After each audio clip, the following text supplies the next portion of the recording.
Okay, so here is the finished sheet of sketches. So I just want to talk to you a little bit about some changes that I've made to the designs because when I finished them, just a couple of things I wasn't quite happy with, and there was a couple of areas that I wanted to push. So I'll talk to you about how I did that, and then just how I've coloured them quickly, ready for presentation. And I've added some scale figures in here as well, so you can see how big the mech is in relation to a person. Um, okay, so this is where I left off previously. And so I have my shadow pass, which is just a multiply layer over everything. And I wasn't, there was a couple of areas that I think just need a little bit more attention. So what I did is I literally just put this layer over the top called extra, and I've just painted over the top in just a hard brush in some of the areas that I felt like I needed to change. So what I've done is I've made, let's just change my brush. I've made this bit here wider. I've made this leg have a bit more of an interesting profile.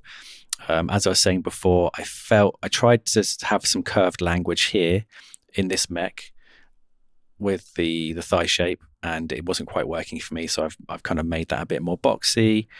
I've changed. I've brought this leg shape out a bit more because I just feel like it creates a nicer balance with the leg as a whole.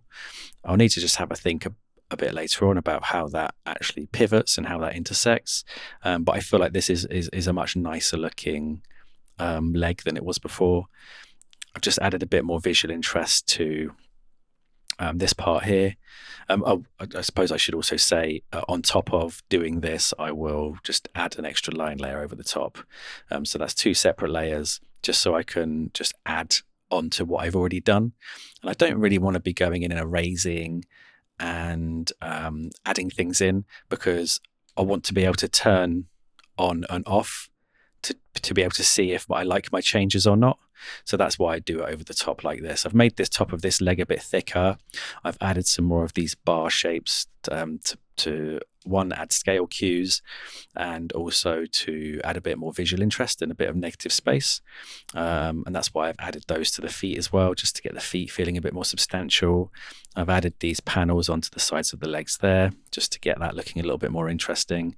I kind of want this shape here, because before it was just quite straight down.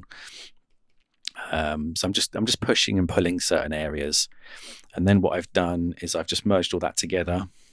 And the way that I do that is, it's not super complicated, but once I'm happy with the way this is going, I'll just grab the layer underneath, the block color layer, and I will just delete that from the line, and then I will merge this with this layer here, so that I've got the block color added onto this block color, and then I'll just merge the two line layers together, and I'll show you what that looks like. So I've got my line here that's all of that line merged together, and then I've got my block layer here that's all of those block colors merged together. So the way that I do my color is, this is why we have the mask layer set up.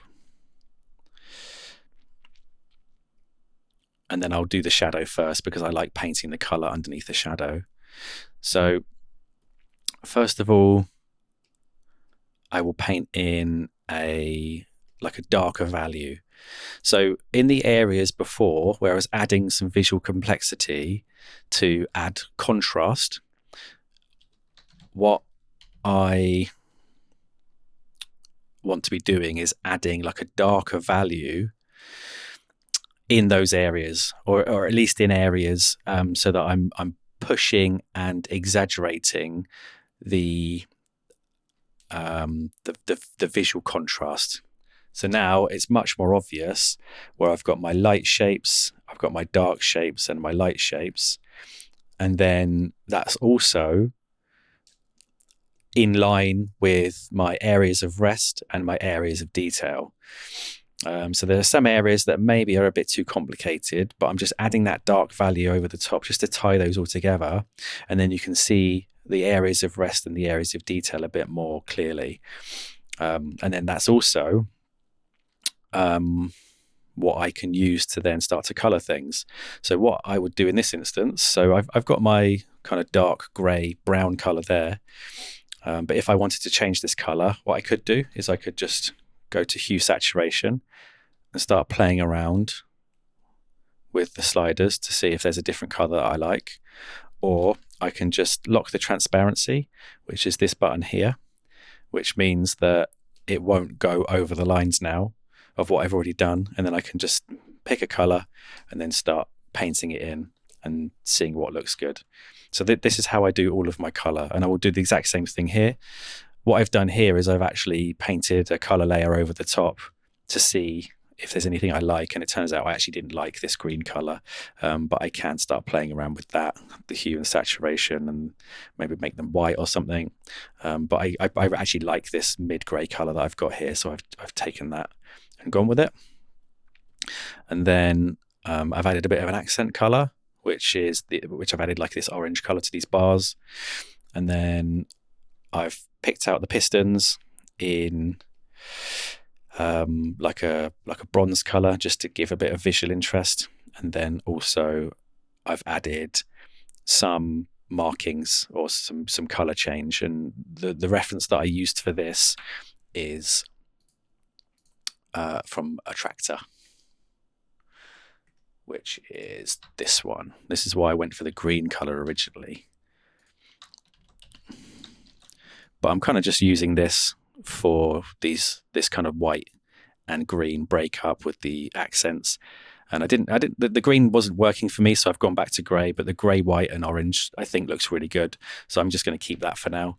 And so we've got our sheet of sketches, which I think looks pretty cool, and they're all kind of tied together, and I think they're all sort of sufficiently different enough. What I might do here actually is kind of wonder if maybe this would look better if that was a little bit broken up there.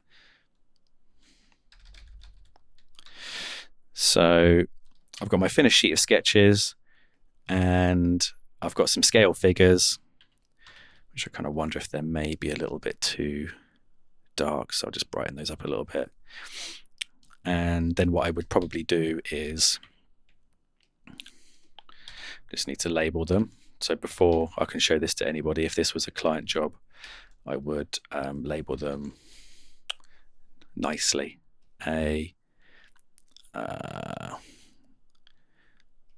B, C, D, E, F. And it's because if I'm ever in a meeting and we're talking about the designs, whoever I'm talking to about them needs to be able to refer to, okay, so in the B, I like this, this, and this, but I also like this from C, and I like this from F. And it just makes it a lot easier to talk about the designs if they're clearly labeled.